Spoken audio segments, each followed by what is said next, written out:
wake that ass up. Early in the morning. The Breakfast Club. Morning, everybody. We are The Breakfast Club. Let's get in some front page news. Now, Morgan is on vacation. Bree Wood is filling in. Good morning, Bree. Peace, Bree. Hey, good morning, DJ Envy, Charlamagne the God, and Jess Hilarious. How are you guys? Happy Friday. Thank you, Bo. Happy Friday. Blessed, black, and highly favored. Awesome. Here's what's trending in the news this morning for you. So, Democrat Senate Minority Leader Chuck Schumer says he will vote to advance the GOP's 6-month funding bill that passed the House in order to stop a government shutdown tonight. So let's take a listen to some of his commentary on that decision. There is nobody in the world, nobody, who wants to shut the government down more than Donald Trump and more than Elon Musk. While the CR bill is very bad, the potential for a shutdown has consequences for America that are much, much worse. Now, Schumer said in a floor speech that there are no winners in a government shutdown, adding that the bill is a terrible option, but that he believes allowing Trump to take more power through a shutdown is a far worse option. So the comments from the Senate Minority Leader are a contrast from ones that were made just a day earlier when he said that Democrats would not let it pass. And so if the Senate passes the bill, it would then, of course, go to President Trump's desk for a signature.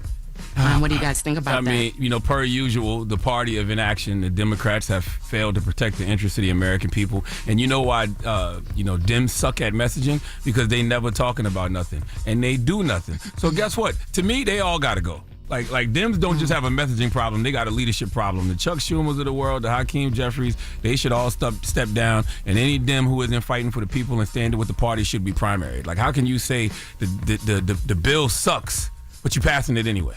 Like, you're not going to even try to, present something different, Right. try to negotiate, nothing? Just it sucks, but we're going to pass it anyway. Yeah, that's been the commentary. Basically, I think a lot of the world agrees with you on that because it just seems as though the Democrats can't come together on anything. Nothing. So, Ever. yeah. Nothing at all. Nope. So what's, All right. what's the point of voting for them? Like, literally. Well, all right. Well, a federal judge has ordered some fired federal employees to be reinstated. Now, a California federal judge is demanding that the Trump administration rehire some fired federal employees. U.S. District Judge William Alsup found the firing of probationary employees from 6 federal agencies last month to be unlawful. He said the Office of Personnel Management and its acting director did not have the authority to issue the directive to fire the workers. The agency includes the Department of Veterans Affairs, Agricultural, Defense, Energy, Interior, and Treasury. So the judge said it is a sad day when our government would fire some good employees and say it was based on performance when they know good and well that's a lie. So the Justice Department indicated that it will appeal this ruling to the 9th U.S. Circuit Court of Appeals. Well, salute to that man. What's that judge's name again? His name is Judge William Alsup. Drop on the clues bombs with Judge William Alsup.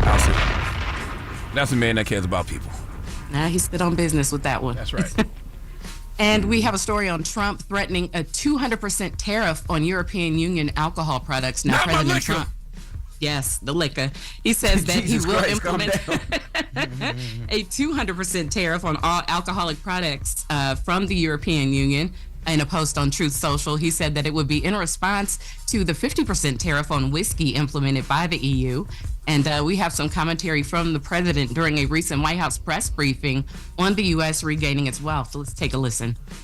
April 2nd is going to be a very big day for the United States of America. The United States of America is going to take back a lot of what was stolen from it by other countries and by, frankly, incompetent U.S. leadership, grossly incompetent. Well, the president said the union was created, quote, for the sole purpose of taking advantage of the U.S. He added that the tariff will be great for champagne and wine businesses across the country. It all comes after both the EU and Canada responded with tariffs of their own after President Trump placed a 25% tariff on steel and aluminum imports.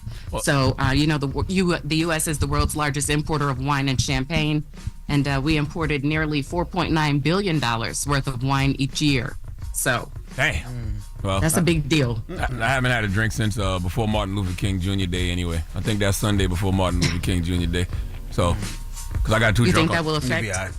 Think that will affect how often people drink if they got to pay that much?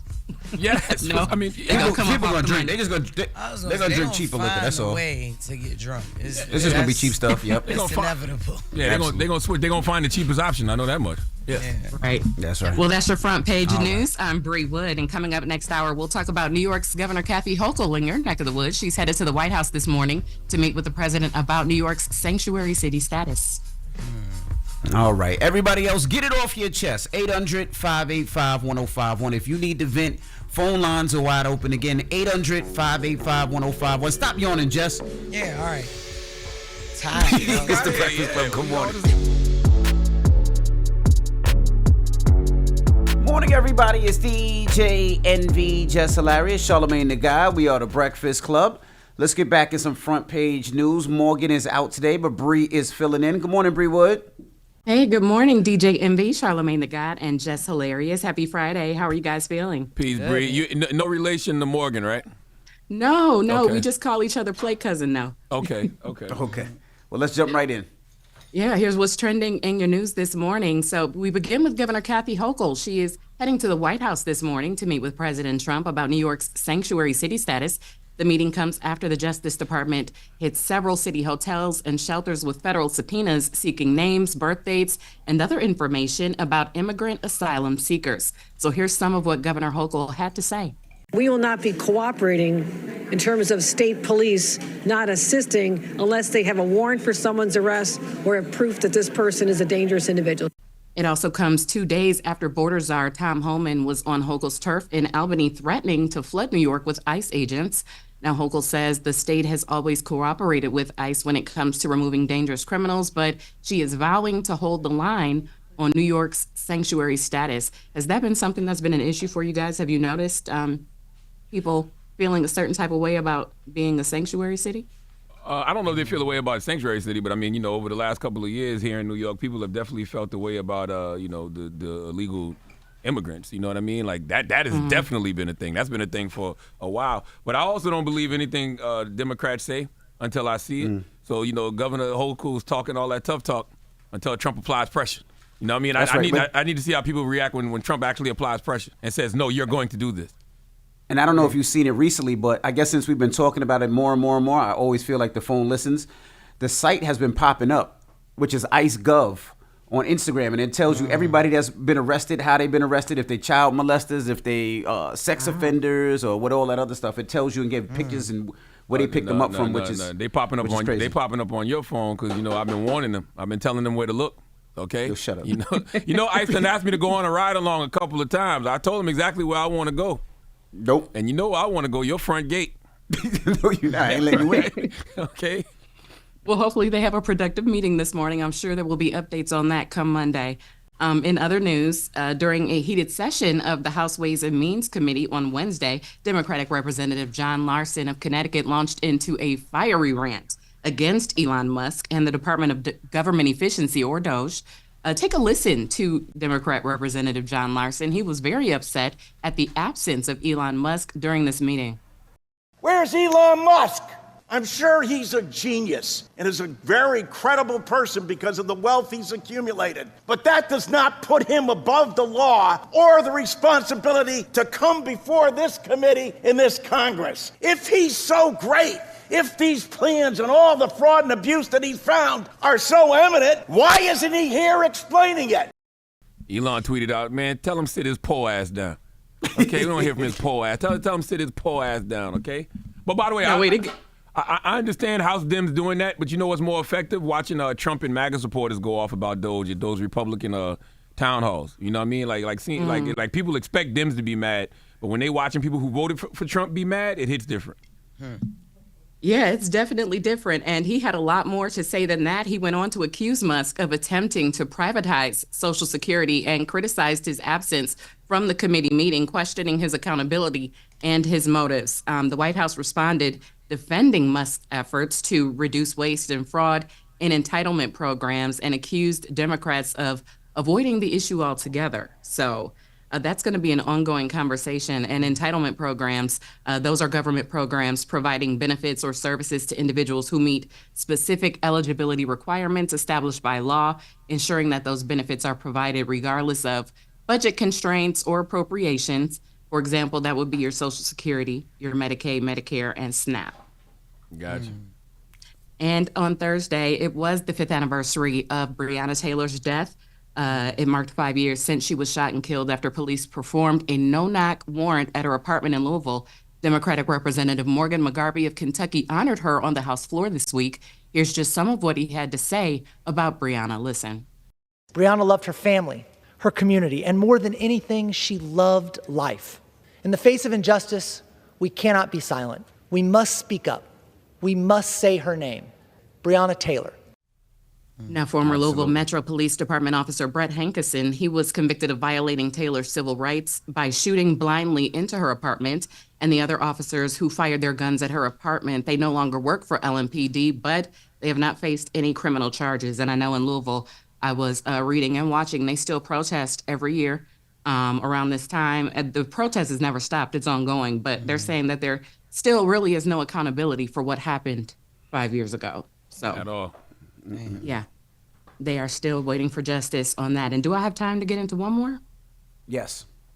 Okay, so the White House is directing the FBI to halt background checks on President Trump's senior staffers. ABC reports the directive came last month before Kash Patel was confirmed as the new FBI director. Background checks on dozens of President Trump's top staff members will now be conducted by the Pentagon instead. So the White House reportedly made the decision after they deemed the FBI's background check process too intrusive. And that procedure typically involves extensive interviews, as well as some financial records, foreign contracts, past employment, and any potential security risks. So FBI officials are calling the move highly unusual.